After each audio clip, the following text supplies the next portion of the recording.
मैं शमशेर खान सहआचार्य गणित राजकीय कन्या महाविद्यालय चौनी। आज है प्रमेय।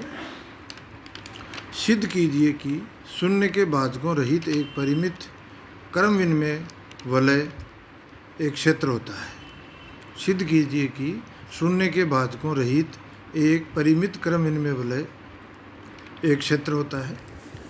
मतलब अपने को दी हुई क्या है, एक ऐसी वलय दी हुई है जो शून्य के भाजकों रहित है तथा क्रम विनिमय है। एक वलय दी हुई है जो शून्य के भाजकों रहित है तथा क्रम विनिमय है। सिद्ध क्या करना है, इस वलय को क्षेत्र सिद्ध करना है। क्षेत्र सिद्ध करने के लिए वलय में तीन प्रॉपर्टी होनी चाहिए कि कोई वलय तत्समकी वलय हो, क्रम विनिमय वलय हो तथा इसके प्रत्येक शून्यतर अवयव का गुणात्मक प्रतिलोम विद्यमान हो। मतलब कोई वलय क्षेत्र कब होगी, जब वो क्रम विनिमय वलय हो, तत्समकी वलय हो, वह उसके प्रत्येक शून्यतर अवयव का गुणात्मक प्रतिलोम R में उस वलय में विद्यमान हो। तो जो प्रमेय में दिया हुआ है उससे अपने को एक वलय दी हुई है जो एक क्रम विनिमय वलय है। जो क्षेत्र में काम में आने वाली प्रॉपर्टी क्या दी हुई है, क्रम विनिमय वलय है। तो R कोई वलय अपन मान लेते हैं, माना R एक परिमित क्रम विनिमय वलय है तथा शून्य के भाजकों रहित है। तो अपन ने R को मान लिया कि वो एक क्रम विनिमय वलय है और परिमित क्रम विनिमय, इस परिमित शब्द से ही पूरी प्रमेय सिद्ध होगी। तो R क्या है, एक परिमित क्रम विनिमय वलय है तथा शून्य के भाजकों रहित है। अब R को क्षेत्र सिद्ध करना है तो R क्रम विनिमय वलय तो है, दो प्रॉपर्टी शेष बचती है।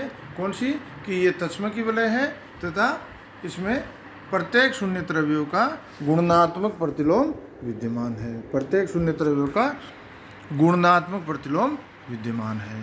तो R को क्षेत्र सिद्ध करने के लिए हम यह प्रदर्शित करेंगे कि R तत्समकी वलय है जिसमें प्रत्येक शून्यतर अवयव का गुणात्मक प्रतिलोम विद्यमान है। तो R तत्समकी वलय का मतलब R में गुणन संक्रिया का तत्समक विद्यमान है और R के प्रत्येक शून्यतर अवयव का गुणात्मक प्रतिलोम विद्यमान है। ये अपने को प्रदर्शित करना है।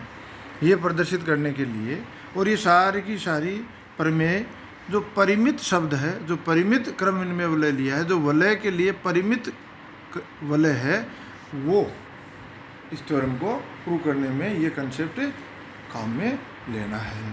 तो इसके लिए सबसे पहले माना R में निम्न n अवयव है, मतलब R परिमित है तो उसमें निश्चित अवयव होंगे।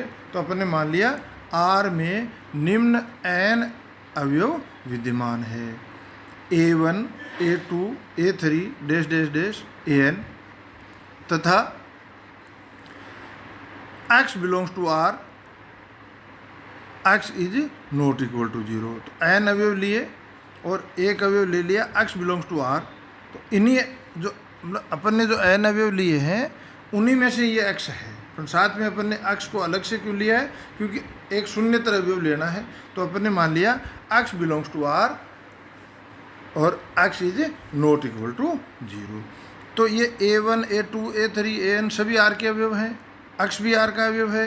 तो x की इसके A1 A2 A3 AN सभी अवयवों के साथ गुणन संक्रिया लगाएं तो भी जो जैसे A1x भी R का अवयव होगा, A2x भी R का अवयव होगा। क्यों होगा भाई, क्योंकि R एक वलय है और उसमें योग संक्रिया तथा गुणन संक्रिया सुपरिभाषित है।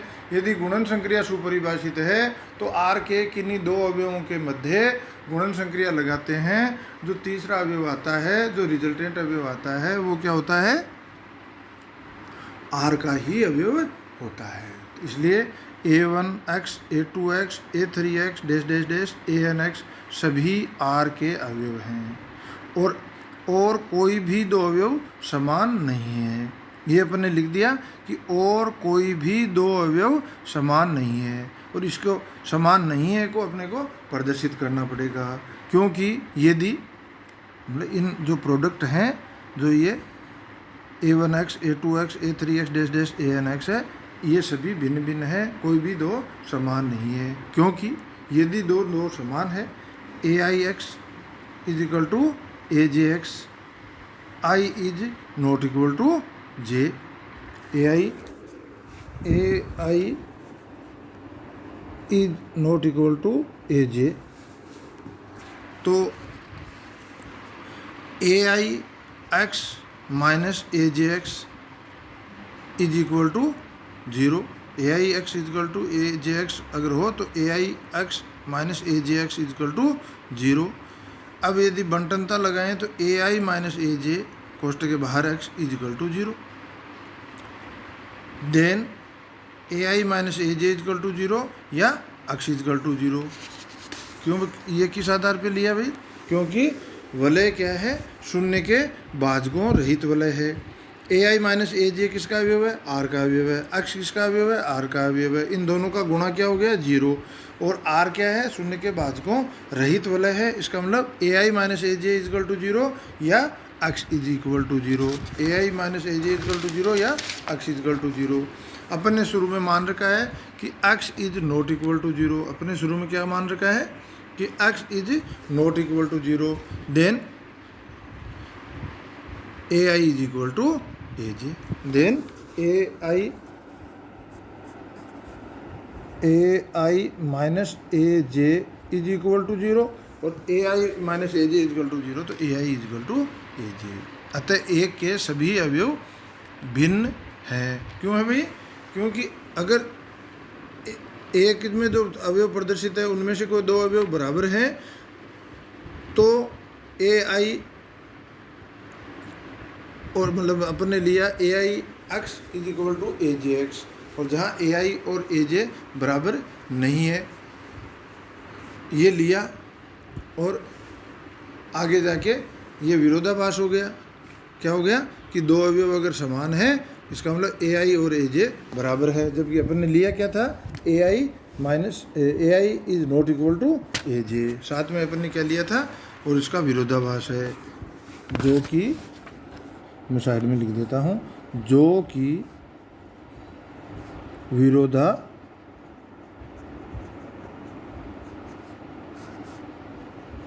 है। क्यों है भाई? क्योंकि अपन ने AI is not equal to AJ लिया और ये एक में प्रदर्शित दो अवयव यदि समान है तो AI is not equal to AJ लेने के बाद भी वो AI is equal to AJ होता है। तो AI is equal to AJ होता है, जो कि विरोधाभास है, क्योंकि अपन ने दोनों को असमान लिया है। अतः R में एक के सभी अवयव भिन्न हैं। मतलब एक में जो अवयव लिए जो प्रदर्शित कर रहा है, एक में जो अवयव हैं वो भिन्न हैं तथा यह n अवयव हैं। निश्चित है कि n प्रोडक्ट है तो n अवयव हैं, तो n अवयव R में है, n अवयव R में है। तो ये सभी किसके अवयव हैं? R में है और भिन्न भिन्न है। यह अवयव n अवयव R में है। इसका मतलब R को अपन ने क्या लिया था? R is equal to A1 A2 A3 dash dash AN और इसी के बराबर हो जाएगा भाई। ये सभी n अवयव हैं और नए n अवयव अपने को कौन से प्राप्त हो गए? A1x A2x dash dash dash ANX। ठीक है, तो A1x A2x dash dash dash ANX। परंतु x R belongs to R, अतः R में एक अवयव AL ऐसा विद्यमान होगा, क्योंकि R is equal to A1 dash A1 A2 A3 dash dash dash AN और इसी प्रकार ये जो अवयव है उसी प्रकार A1x A2x dash dash dash ANX, ये सारे n अवयव हैं। इसका मतलब R के सभी अवयव को A1x A2x की फॉर्म में ANX की फॉर्म में प्रदर्शित कर सकते हैं। जबकि अपन ने साथ में माना है कि x बिलोंग्स टू R, इसका मतलब x यदि R का अवयव है वो भी इन्हीं प्रोडक्ट के रूप में प्रदर्शित किया जा सकता है। तो अपन ने क्या लिखा है? परंतु x बिलोंग्स टू R, अतः R में एक अवयव AL ऐसा होगा कि x को भी इस प्रोडक्ट के रूप में प्रदर्शित किया जा सकता है। और x को प्रोडक्ट के रूप में कैसे प्रदर्शित किया जा सकता है? A1 A2 A3 AN में से कोई अवयव इंटू x, तो x ALX is equal to x. चूँकि आर क्रमिन में है अतः ALX is equal to XAL is equal to x, जो कि तत्समक अवयव की परिभाषा हो गई। और इसमें तत्समक अवयव क्या हो गया? AL। इसलिए AL R का गुणनात्मक तत्समक अवयव है। माना AL इक्वल टू 1, माना या गुणात्मक तत्समक तो 1 ही होता है, इसलिए AL को अपने 1 मान लिया। परंतु L belongs to R, sorry 1 belongs to R, मतलब AL किसका अवयव है? R का अवयव है। और AL को किसके बराबर होगा? 1 के बराबर होगा, क्योंकि ये गुणात्मक तत्समक अवयव है। तो अतः पुनः अपन शुरू करें तो 1 बिलोंग्स टू R, देन और 1 भी R का अवयव है तो उसको भी A1X A2X dash dash dash ANX के रूप में किसी न किसी रूप में प्रोडक्ट के रूप में प्रदर्शित किया जा सकता है। तो 1 बिलोंग्स टू R, देन ये निशान उल्टा ई है, ये क्या है? There exist. तो then there exist A belongs to R ऐसा अवयव है कि A.X is equal to X.A। अब यहाँ अपन ने A.X या X.A लिखा है या AX is equal to XA लिखें, एक ही बात है। तो A.X is equal to X.A is equal to 1। परंतु X R का अशून्य अवयव है, अतः R के, और ये किसकी परिभाषा है भाई? प्रतिलोम की परिभाषा है। A.X is equal to X.A is equal to 1। इसका मतलब X का A क्या है? प्रतिलोम है, और X R का अशून्य अवयव है। इसका मतलब क्या हो गया? R के प्रत्येक अशून्य अवयव का गुणात्मक प्रतिलोम R में विद्यमान है। परिणामतः R एक क्षेत्र है, परिणामतः R एक क्षेत्र है। तो सबसे पहले अपन ने क्या प्रदर्शित कर दिया कि इसमें तत्समक अवयव विद्यमान है। फिर तत्समक अवयव को काम में लेते हुए, क्यों कि अपने ये पहले ये प्रदर्शित, ये इसका प्रमेय का मुख्य पार्ट ये है कि इसको R को R के अवयव लिए और R को R के अवयव का की X के साथ संक्रिया के रूप में प्रोडक्ट के रूप में प्रत्येक अवयव को प्रदर्शित किया जा सकता है। ये अपन ने पहले प्रदर्शित कर दिया, इसे आगे काम में लेंगे। तो ये आपको प्रूव करके कि भाई R को अपन A1 A2 A3 dash dash dash AN के रूप में इसके अवयव लिए। साथ में अपन ने बता दिया कि इसके अवयव A1X A2X A dash dash dash ANX, ये भी सारे अवयव R के अवयव हैं। तो R को इस रूप में भी लिया जा सकता है, इस रूप में अपन ने लिया। और दूसरे वाला अपने प्रूव कर दिया कि ये R को अपन इस रूप में, इस R समुच्चय R को इस रूप में भी प्रदर्शित कर सकते हैं। मतलब इसके प्रत्येक अवयव को, इसके प्रत्येक अवयव को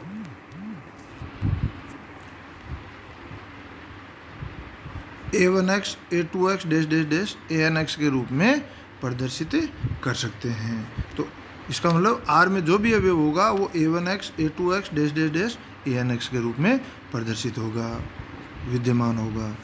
तो अपन ने क्या हुआ कि तत्समक प्रूव कर दिया। तत्समक यदि R का अवयव है तो इस तत्समक को, मतलब 1 को भी A1X A2X A3X dash dash dash ANX में से इस रूप प्रोडक्ट के रूप में व्यक्त कर सकते हैं। इसका मतलब R में एक ऐसा अवयव A विद्यमान होगा कि AX is equal to XA is equal to 1। और X क्या है? R का अशून्य अवयव है, अतः R के प्रत्येक अशून्य अवयव का गुणात्मक प्रतिलोम R में विद्यमान है। और ये दो चीज़ अपने को तत्समक और प्रतिलोम प्रदर्शित करना था, और ये दो चीज़ें अपने प्रदर्शित कर दी। तो अपन कह सकते हैं कि R एक क्षेत्र है। धन्यवाद।